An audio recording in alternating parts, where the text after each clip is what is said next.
Assalamualaikum warahmatullahi wabarakatuh. Perkenalkan, nama saya Dimas Satria Pratama dengan NIM 212100089. Di sini saya akan mempresentasikan mata kuliah etika bisnis dan profesi tentang peranan etika bisnis yang dihadapi oleh perusahaan manufaktur sekelas Astra Uda Motor. Plato sendiri melihat etika sebagai keterampilan untuk mencapai tujuan tertinggi manusia dari pemikiran, perilaku moral, dan kebajikan manusia. Manfaat etika bisnis bagi perusahaan: meningkatkan reputasi perusahaan untuk meningkatkan citra positif mereka di pasar dan masyarakat. Perusahaan jadi lebih terpercaya dan perusahaan dapat beradaptasi dengan perubahan serta menciptakan budaya perusahaan yang khas. Peran etika bisnis sendiri yaitu keberadaan etika bisnis adalah untuk menjalankan bisnis dengan seadil mungkin dan untuk mematuhi undang-undang yang berlaku. Selain itu juga dimaksudkan untuk menghilangkan ketergantungan pada sebuah kedudukan individu ataupun perusahaan. Dan undang-undang yang dimaksud adalah Undang-Undang Nomor 5 Tahun 1999 tentang larangan praktek monopoli dan persaingan usaha tidak sehat, atau yang kita kenal Undang-Undang Antitrust. Undang-Undang Antitrust merupakan dasar kebijakan persaingan usaha di Indonesia dan memiliki sistem pengaturan yang khas dalam menyikapi hubungan persaingan usaha dan usaha kecil. Pada dasarnya etika bisnis memang sudah sepatutnya terus ditingkatkan di dunia bisnis untuk mengejar tujuan tertentu. Tujuan dari keberadaan etika bisnis adalah untuk menjalankan bisnis dengan seadil mungkin dan mematuhi undang-undang yang berlaku.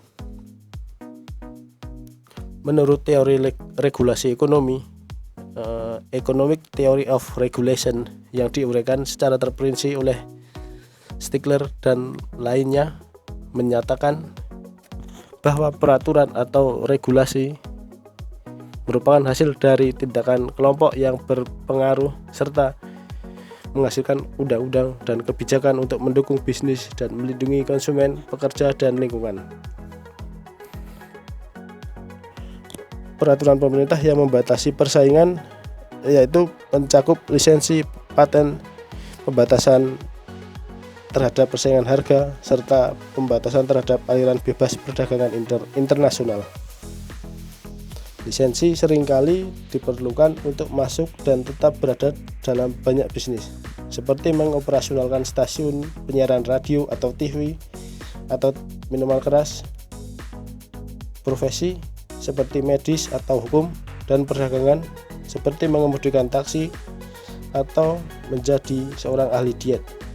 Lisensi biasanya dijustifikasi untuk memastikan tingkat kompetensi minimum dan melindungi publik terhadap upaya kecurangan dan hal yang berbahaya.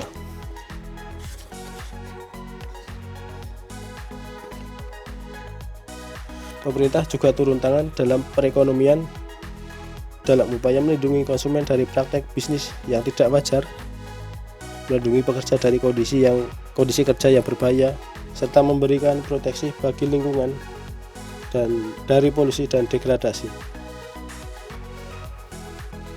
Undang-undang dan peraturan tersebut seringkali dikeluarkan atau diterapkan sebagai respon terhadap tekanan politik yang diajukan oleh beberapa kelompok konsumen, serikat pekerja, atau kelompok pencinta lingkungan.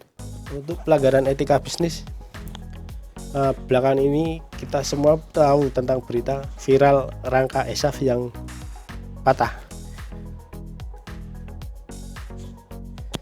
Tentang rangka ESAF milik Honda, terutama yang memakai rangka ESAF adalah motor Honda Beat, Scoopy, Genio, dan Vario 160.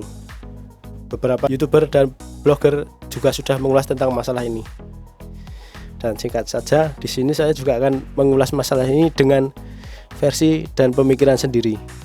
Di sini saya juga tidak ada masalah terhadap siapapun dan pihak manapun, dan murni hanya sebagai tugas mata kuliah etika bisnis. Rangka ESAF merupakan inovasi dari pihak Honda untuk motor keluaran 2019 ke atas, khususnya motor-motor matic yang sudah saya sebutkan tadi di atas. Rangka ESAF diklaim memiliki bobot yang ringan, sehingga dampak yang paling terasa ada di motor Vario 160. Nah, dikarenakan motor tersebut memiliki power weight to ratio, bahasa simpelnya tenaga gede motor ringan. Pihak Honda sendiri sudah mengklarifikasi tentang masalah ini, tetapi sampai tugas ini saya buat, saya belum menemukan satupun tindak lanjut tentang masalah rangka ESAF ini, dan sampai tugas ini dibuat, saya juga belum menemukan satupun di lingkungan saya yang terkena dampak rangka ESAF. Mungkin dari pihak Honda sendiri, beberapa hari ini kan kita sering disuguhkan dengan